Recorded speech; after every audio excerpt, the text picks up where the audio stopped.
Hi, welcome back. Today we're looking at the Sire Marcus Miller V3 5-string. Marcus Miller probably does not need introduction to most people out there, being a world-renowned jazz and funk player. Played with Miles Davis back in the 70s and has his very own distinct slapping style, which I will not be emulating. Fair warning. But Marcus, he had a jazz bass back in the 70s that he had heavily modified by Roger Sadowski, who installed active Preamp. One of the first jazz basses to be done so. Kind of got Sadowski on the map, I guess.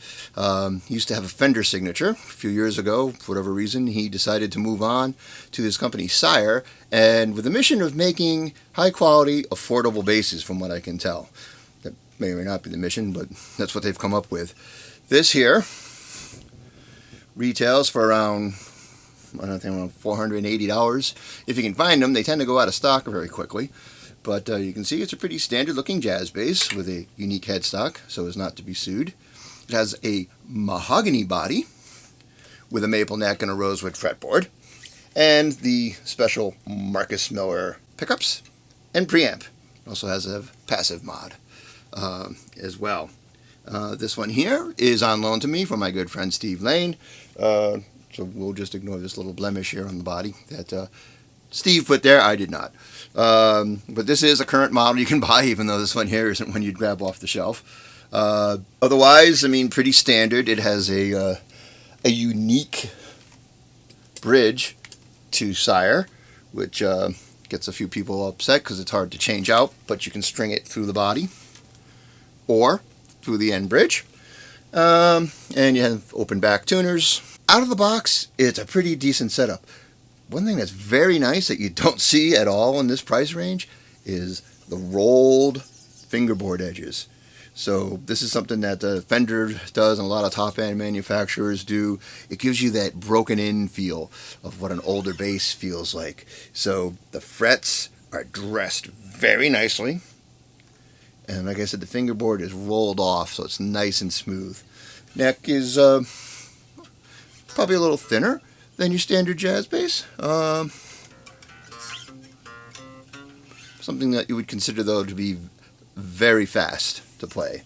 Controls, you have your master volume, your master tone, your blend for the pickups. You have bass, treble, mid with a sweep, and your active passive switch. Pretty nice. This one here is smartly finished in a sunburst finish. You can get a few other colors as well. But let's see what it all sounds like. First off, we have volume full up, pickups both equal. This is your passive sound.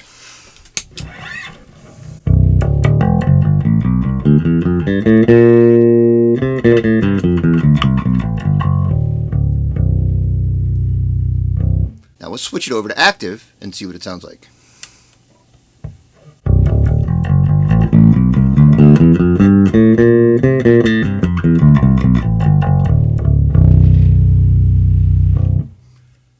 Not very much of a difference at all between active and passive, which is with everything set flat, which is nice. You like that.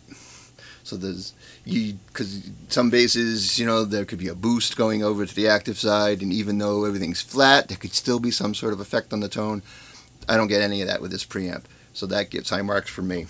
So, back over to passive, and again, this here is the master tone, is right here under the master volume. Does not work in active mode, but kind of nice here. Gives you everything nice and easy. So when you're in passive mode, these are the only three knobs you have to worry about. This is your blend, your master volume, and your master tone. Tone's all the way up. Let's crank the tone all the way down.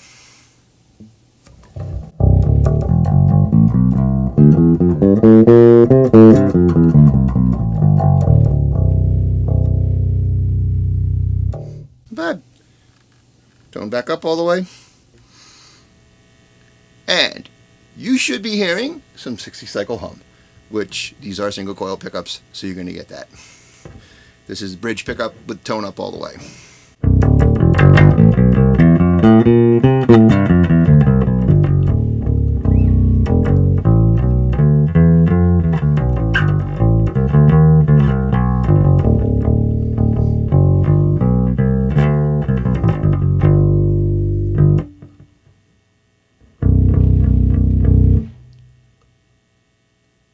pretty decent balance overall. The B string sounds good. Let's kill the tone. Rolled all the way off. Takes away a lot of that hum too.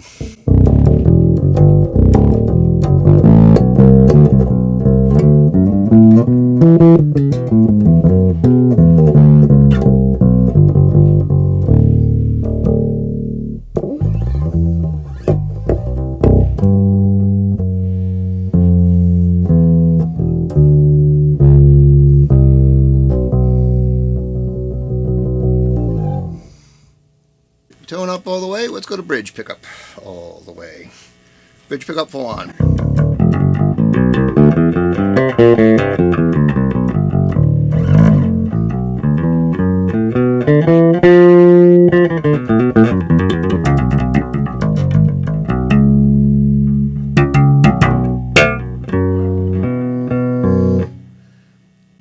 Not too nasally. Does seem like it's missing a little something from most standard jazz. A passable sound, a usable sound, but to my old ears, not exactly true jazz, but we're not going to pick nits here. Let's roll the tone all the way off.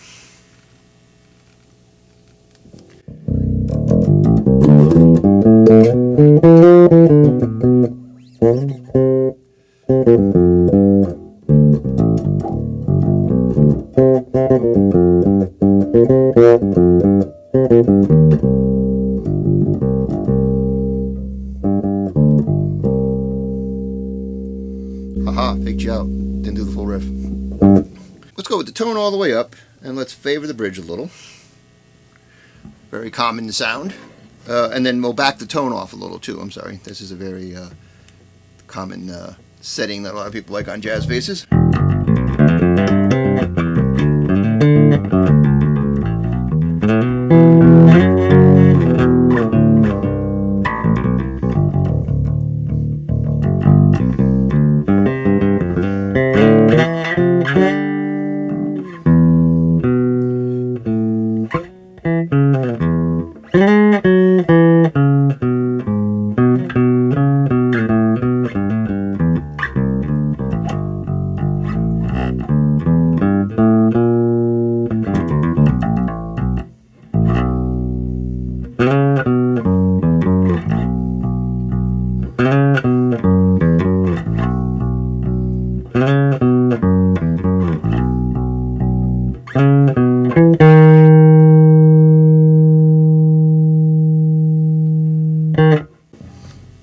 Alright, let's switch it over to active mode now. So we're going to set in the pickups, volume up all the way. Here we are, active. Now, what's nice here, you have a treble, mid with sweepable frequency, and a bass. Now, any long-time viewers of my channel here will know that I absolutely adore sweepable mid frequencies. Anything where you can split out the mid and you can highlight or subtract is key for me. Like my bongo has dual mid frequencies, which actually gives you even more flexibility, but we're not talking about the bongo. So yeah, the only thing that's kind of funky is that all the pots have center detent, so even the mid sweep has a center detent. Okay, but whatever. I guess it was cheaper that way. But yeah, so that's your sweep on the bottom there. So let's run through a couple sounds just to see what it sounds like. So both pickups up.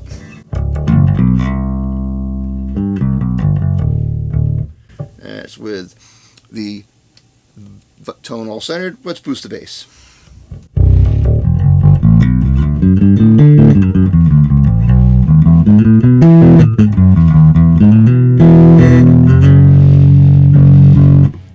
Oh yeah, good bass boost.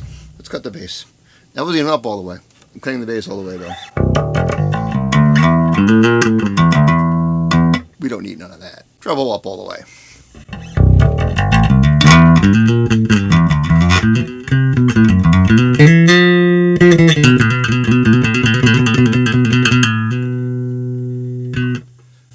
So what I like about the treble on that is it's not totally overbearing. It gives you a bit of high-end sheen and some snap, which is nice. I guess maybe if you slap,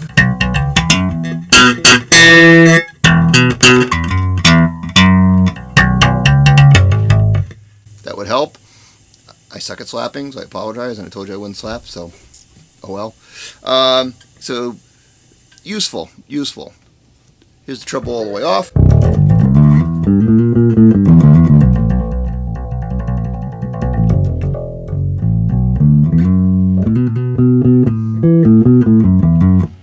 Not too dark, still kind of useful. So here, we're going to go in here and we're going to have some fun with the mids. Mid frequency is all the way up, and we're going to boost all the way.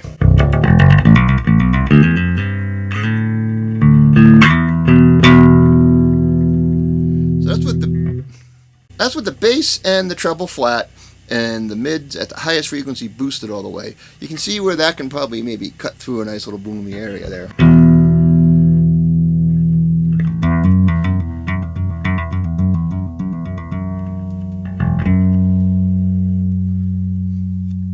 Here's that frequency cut all the way.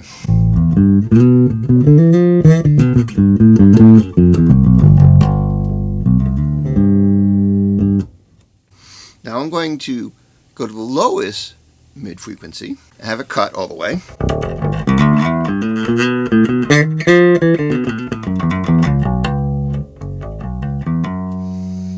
So when people say the power's in the mids, that's what they're talking about right there. You can feel like the balls of the bass that just sucked out with that frequency out.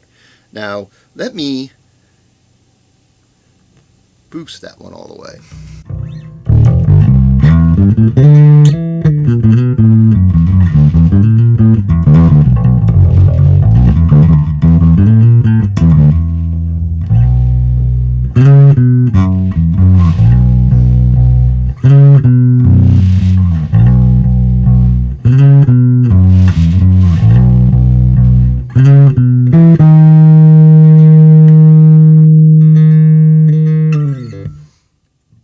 So hopefully that gives you some idea of the power that you can get from having a wide range of mid frequencies that you can either cut or boost.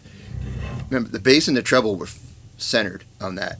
So there you go. If you want a very, very versatile instrument with multiple sounds available, find one with a preamp with sweep boom mid-range.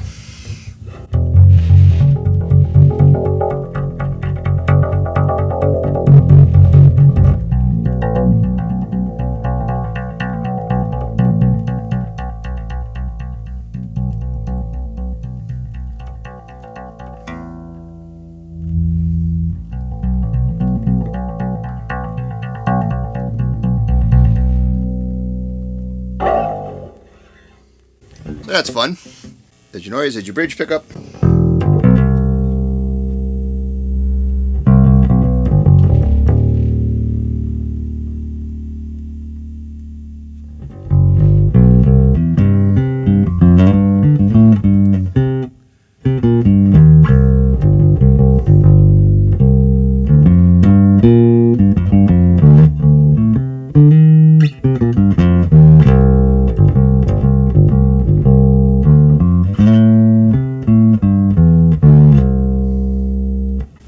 So that's bass rolled back a little bit, the highest mid frequency cut all the way, and the bass kicked up a little. You get a nice vintage sound out of that.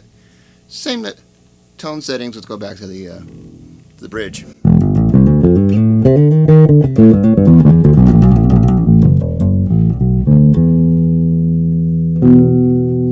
Not a tone I like, but let's do the opposite there. Let's up that mids.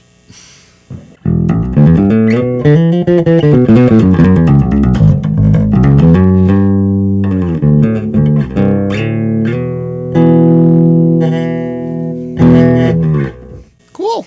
Alright, so there's a little bit of a rundown for you on the Sire Marcus Miller V3 5-string. Wow. I can see what all the fuss is all about. This is the bass that gives you the build quality of what you would expect in a Mexican Fender jazz bass at a price closer to what a vintage modified or classic vibe or whatever Squire calls their series now pricing you can get this bass for less than $500 if you can find it in stock. They go quickly. Incredible. The construction, the quality, like I said, the rolled edges, just amazing. You could do a lot worse than grabbing one of these basses. Let me know what you think. But like I said, the Sire, a little confusing when the name sounds similar, doesn't it? The Sire hype is real. So all those people that are telling you that it's better than a Fender, they're not completely wrong. So if you get a chance, check one of these babies out. They're available on most major retailers. I know Guitar Center, Musicians Friends has them. But as I said, grab them quick because they do go fast. And it makes total sense. Probably one of the best values that you'll get on the market, other than the FGN basses, which I'll probably never get a hand on, but those are Japanese-made basses that are very similar, but don't look quite as Fender-y as the Sires do. But anyways, thanks for coming by and checking out the video. If you like what you see, check out my playlists of other reviews. Subscribe. There should be another video popping up recommended for you. Throw a comment in, give me a like, and we'll catch you later. Thanks.